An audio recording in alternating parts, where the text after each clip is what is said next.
በሀገራችን በምናከናውናቸው ተግባሮች የምንጠቀምባቸው ቋንቋዎች ከዋና ዋናዎቹ መካከል አንደኛውና ዋነኛው አማርኛ ቋንቋ ነው።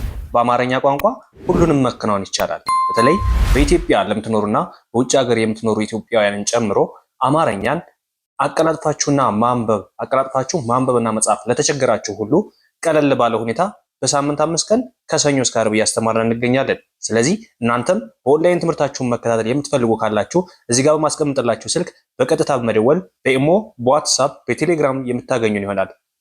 በአጭር ጊዜ ብቻ አማርኛን አቀላጥፎ ማንበብና መጻፍ፣ ማውራት እንዲሁም የምትፈልጉትን መልእክት ለማስተላለፍና ጸሎት ለማድረግ፣ ቁርአን ለመቅራት አሊያም ደግሞ መጽሐፍ ቅዱስን ለማንበብ እየተቸገራችሁ ያላችሁ ሁሉ ዛሬ እኛ የምትፈልጉትን ሁሉ እናደርግላችኋለን። ሰላም ጤና ይስጥልን። ዛሬ ደግሞ ይዤላችሁ የመጣሁት አናባቢ ድምጾችን እንዴት መለየት እንችላለን፣ በተለይ ወደ ፊደላት ስናመጣውና በራሱ ያለው አናባቢ ድምጽ ድምጹ ምን ይመስላል የሚሉት እናያለን። የዚህ ቻናል አዲስ የሆናችሁ ሰብስክራይብ በማድረግ ጀምሩ። ነባር ቤተሰቦቻችን ደግሞ ላይክ እና ሼር እያደረጋችሁ አማርኛን ከመሰረቱ ማንበብና መጻፍ ለሚቸገሩት አዳርሱልኝ ዘንድ ከወዲሁ አሳስባለሁ። ብዙዎቻችን ማንበብ እንሞክር ይሆናል፣ ነገር ግን መጻፍ የሁላችንም ችግር ነው። ስለዚህ ዛሬ የምናየው ደግሞ እነዚህን ማንበብ እየቻለ ለምንድነው መጻፍ የማንችለው የምንልበትን የሁላችንም ጥያቄ የሆነውን መፍትሄ እናገኝለታለን። ዛሬ እዚህ ጋር እንደምታዩቸው የተዘረዘሩ ቃላቶች ወይም ፊደላቶች አሉ። እነዚህ ፊደላቶች እንዴት እናነባለን፣ እንዴት እንጽፋለን፣ እንዴትስ ከሌሎች ፊደል ጋር በማዋቀር ትክክለኛ ቃል መመስረት እንችላለን ለሚሉት ሁሉ መልስ ታገኛላችሁ። ከዚህ ጋር እንደምታዩት ይቺ የመጀመሪያዋ ፊደል ተብላ ትጠራለች። ማን አልኳችሁ? አማርኛ ፊደል መደበኛ 33 ፊደላት አሉት። ከነሱ ውስጥ ደግሞ አንደኛውና ይሄ የመጀመሪያው አናባቢ ድምጽ ተብሎ የሚጠራው የአ ቤተሰብ ነው። የአ ቤተሰብ በመደበኛ ፊደል ሲጠራ መነሻው አ ሲሆን በአናባቢ ድምጽ ሲሆን ደግሞ የሚል መነሻ ድምጽ አለው። ስለዚህ ይሄ የሚለው ድምጽ የተመረጠበት ዋናው ምክንያት ለምንድን ነው? የመጀመሪያ ፊደሎች መጠሪያቸው የሚል ድምጽ ስላላቸው ማለት ነው። ሁለተኛው እዚህ ጋር እንደምታዩት ኡ የሚል ድምጽ አለው። ሶስተኛዋ ኢ የሚል ድምጽ አላት። አራተኛዋ አ የሚል ድምጽ አላት። አምስተኛዋ ኤ የሚል ድምጽ አላት። ስድስተኛዋ እ የሚል ድምጽ አላት። ሰባተኛዋ ኦ የሚል ድምጽ አላት። አሁን ዋናው አብዛኞቻችሁ ይህን ፊደል ታውቁታላችሁ፣ ነገር ግን አናባቢ ድምጽ መሆኑን የምታውቁት ደግሞ ጥቂቶቹ ናችሁ። ስለዚህ በዚህ አናባቢ ድምጽ መሰረት እንዴት አድርገን ነው ፊደላትን መጥራት የምንችለው ወይም ማንበብ የምንችለው የሚለውን አብረን እናያለን። መጀመሪያ ለፊደል ብለን ለመጥራት ምን ማድረግ አለብን ነው። ለን ለመጥራት ምን ማድረግ አለብን? እዩት።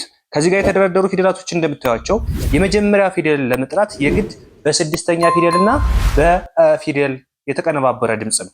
የመጀመሪያዎች ላይ ከሆነ በአ ፊደልና በስድስተኛ ድምጽ፣ የለ ከሆነ ል ይሆናል፣ የመ ከሆነ ም ይሆናል፣ የሰ ከሆነ ስ ይሆናል። ዛሬ እንደ ምሳሌ እነዚህ ላቅርብላችሁ እንጂ ሌሎችን በዚህ መሰረት እናንተ እያንዳንዱን የፊደላትን ድምጽ መለየት ይቻላል ማለት ነው። ዋናው እዚህ ጋር ይህንን ይዤላችሁ የመጣሁት ምንድነው የፊደላት ድምጽ እያስቸገራችሁ ያላችሁ በተለይ አንደኛ ከአራተኛ፣ ሶስተኛ ከስድስተኛ የብዙዎች ችግር ስለሆነ ማለት ነው። ስለዚህ ይችን ለምትባለዋን ፊደል ለመመስረት ምን ማድረግ አለብን? ልአ የሚለውን ድምጽ መውሰድ መቻል አለብን። ልአ ማለት ወደ አንድ ስናመጣው ለ የሚለውን ድምጽ ይሰጠናል። ስለዚህ የመጀመሪያ ፊደሎች ምን አይነት ድምጽ አላቸው ማለት ነው? የሚል ድምጽ አላቸው። የመጀመሪያ ፊደሎች የሚል ድምጽ መኖራቸውን ከዚህ ጋር በግልጽ ማወቅ ይቻላል። ስለዚህ የመጀመሪያ ፊደሎች የሚል ድምጽ የሚኖራቸው ልአ ብለን ስንጠራ አናባቢ ድምጹ ማን ነው? የሚል ድምጽ ነው ማለት ነው። ወደ ሁለተኛው ስንሄድ ኡ የሚለውን ድምጽና የል ፊደልን ስድስተኛዋን ስንወስደው በአንድ ላይ ልኡ የሚል ድምጽ ይሰጠናል። ልኡ የሚል ድምጽ ይሰጠናል። ስለዚህ ይሄ ልኡ የሚለው ድምጽ ደግሞ ሉ የምትለዋን አንድ ፊደል ይሰጠናል ማለት ነው። ሉ የምትለዋን አንድ ፊደል ይሰጠናል። ወደ ቀጣዩ ስንሄድ ደግሞ ወደ ሶስተኛው ፊደል ስንሄድ ኢ የሚል ድምጽ ይኖራቸዋል። ይሄ ኢ የሚለው ድምጽ እንዴት እናገኘዋለን ካላችሁ ልኢ ስትሉ ሊ የምትለዋን የሶስተኛ ፊደል ድምጽ ይሰጣቸዋል። ስለዚህ አናባቢ ድምጹ ማን ነው ማለት ነው? ኢ የሚለው ይሆናል። ኢ የሚለው ይሆናል ማለት ነው። ወደ አራተኛ ፊደሉ ስንሄድ ደግሞ አራተኛ ፊደሉ አ የሚል ድምጽ ነው ያለው። ስለዚህ ይሄ አ የሚል ድምጽ በአራተኛ ፊደል ላይ ምን አይነት ሚና ሊጫወት ይችላል? ስለዚህ አራተኛ ፊደሎች ላይ አ የሚል ድምጽ አላቸው። ብዙ ጊዜ ቲክቶክም ዩቲዩብም በማንኛውም ሶሻል ሚዲያ ላይ ስታዩ አናባቢ ድምጾች የአራተኛዎች አፍ ያስከፍታሉ እያልኩኝ ብዙ ጊዜ አስተምራችኋለሁ። ያ ማለት እዚህ ጋር እንደምታዩት ልአ ያው ልአ ማለት ላ ማለት ነው። ስለዚህ ላ የሚለው ፊደል በምንድነው በየትኛው አናባቢ ድምጽ ነው የሚጠራ? አ በሚለው ማለት ነው። ስለዚህ ልአ ካልነ አራተኛ አናባቢ ድምጽ ይሰጠናል ማለት ነው። አራተኛ አናባቢ ድምጽ ይሰጠናል። ወደ አምስተኛው ስንሄድ ደግሞ ኤ የሚል ድምጽ ነው ያለው። ስለዚህ ይሄ ኤ የሚል ድምጽ ወደ ፊደላት ስናስገባው ምን የሚል ድምጽ ይሰጠናል? ልኤ የሚል ድምጽ ይሰጠናል ማለት ነው። ልኤ የሚል ድምጽ ይሰጠናል። ይሄ ልኤ የሚለው ድምጽ ደግሞ ከፊደላት ጋር ስንወስደው ሌ የሚለውን እናገኛለን ማለት ነው። እቺ አምስተኛዋ ሌ የምትባለዋ ወይም በቀኝ በኩል ቀለበት ያላት ፊደል ልኤ ስንል ኤ የሚል ድምጽ ይሰጠናል ማለት ነው። እንዲሁም ወደ ስድስተኛው ፊደል ስንሄድ ደግሞ የሚልና ወደ ውስጥ የሚጠራ አጭር ድምጽ ይኖረናል። ይህን አጭር ድምጽ እንዴት ነው የምንጠራው ካልነ ልእ ነው የምንለው። ልእ። ስለዚህ የለ ፊደል ል አለ፣ እዛ አናባቢ ድምጹ ማን ነው? ስድስተኞችን መጀመሪያ የምናስቀድማቸው የፊደሉን ዋና እንትን ለማግኘት ነው። ስለዚህ ለ ሚለውን ለማግኘት የግድ ልአ ማለት መቻል አለብን። ሉ ሚለውን ለማግኘት ልኡ ማለት መቻል አለብን። ሊ ሚለውን ለማግኘት ልኢ። ይሄ አናባቢ ድምጾችን በግልጽ እንዲወጡ የማሳየት ሁኔታ ነው ማለት ነው። አናባቢ ድምጾች በግልጽ ወጥተው ሲታዩ ይሄን ይመስላሉ። አብዛኞቻችሁ አናባቢ ድምጽ ምንድን ነው እያላችሁ ትቸገሯላችሁ። አናባቢ ድምጽ ማለት ከየት የመጣ ነው የምትሉም አላችሁ። ስለዚህ አናባቢ ድምጽ የሚወጣው መጀመሪያ የራሱን ከ እስከ ኦ ያሉ ድምጾች ናቸው። እነዚህን ወደ ፊደል ስናስገባቸው ደግሞ በእያንዳንዱ ፊደል መጨረሻ ጫፍ ላይ እየገቡ የፊደሉን ድምጽ የሚቀይሩ ናቸው። ስለዚህ ልእ ካልነ ል የሚለውን ድምጽ ይሰጠናል ማለት ነው። የመጨረሻው ኦ የሚለው ደግሞ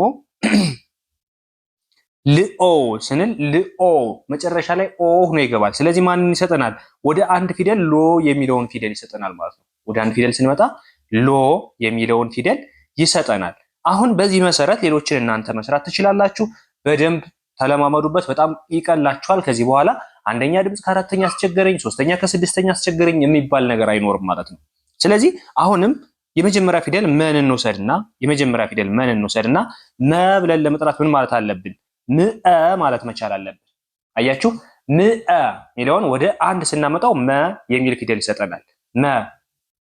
ነገር ግን ከአራተኛው ጋር እየተመሳሰለባቸው ያላችሁ ደግሞ ማ የሚለውን ፊደል ለማግኘት ምአ ነው የምንለው። ምአና ምአ በጣም የተለያዩ ፊደሎች ናቸው። ምአ ካልነ አራተኛ ፊደል አፋችን የሚያስከፍተን ድምጽ ነው። ምአ ካልነ ደግሞ የመጀመሪያ ድምጽ ነው የሚሆነው። ስለዚህ የመጀመሪያው ምአ ካልነ መ የሚለውን ድምጽ ይሰጠናል። ወደ ሁለተኛው ስንሄድ ደግሞ ምኡ የሚል ድምጽ ይኖረዋል። ስለዚህ ሙ የሚል ድምጽ ይሰጠናል። ሶስተኛው ላይ ስንሄድ ደግሞ ምኢ ስንል ኢ የሚል ድምጽ ነው። ሚ የሚለውን ይሰጠናል ማለት ነው። አራተኛው ምአ ነው አይደለም የሚሆነው። ምአ ስንል ማ የሚል ድምጽ ይሰጠናል።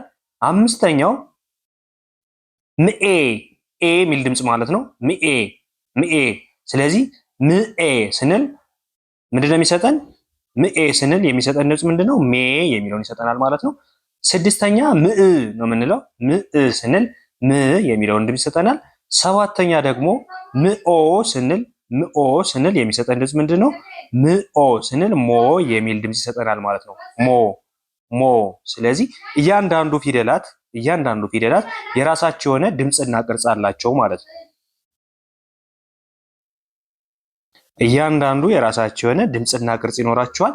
በዚህ መሰረት በተለይ አራተኛን ከአንደኛ፣ ሶስተኛን ከስድስተኛ መለየት የምትቸገሩ ሁላችሁም በእንደዛ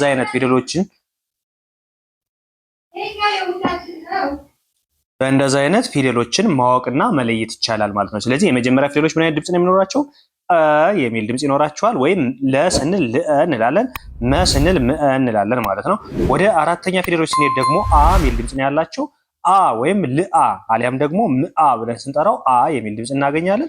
ሶስተኞችና ስድስተኞች ደግሞ ኢ የሚል ድምጽ ሲኖራቸው ሶስተኞቹ ምኢ ወይም ልኢ እንላለን። ስድስተኞቹ ደግሞ የሚል ድምጽ ይኖራቸዋል። ልእ ወይም ምእ በማለት የምንጠራቸው ይሆናል ማለት ነው።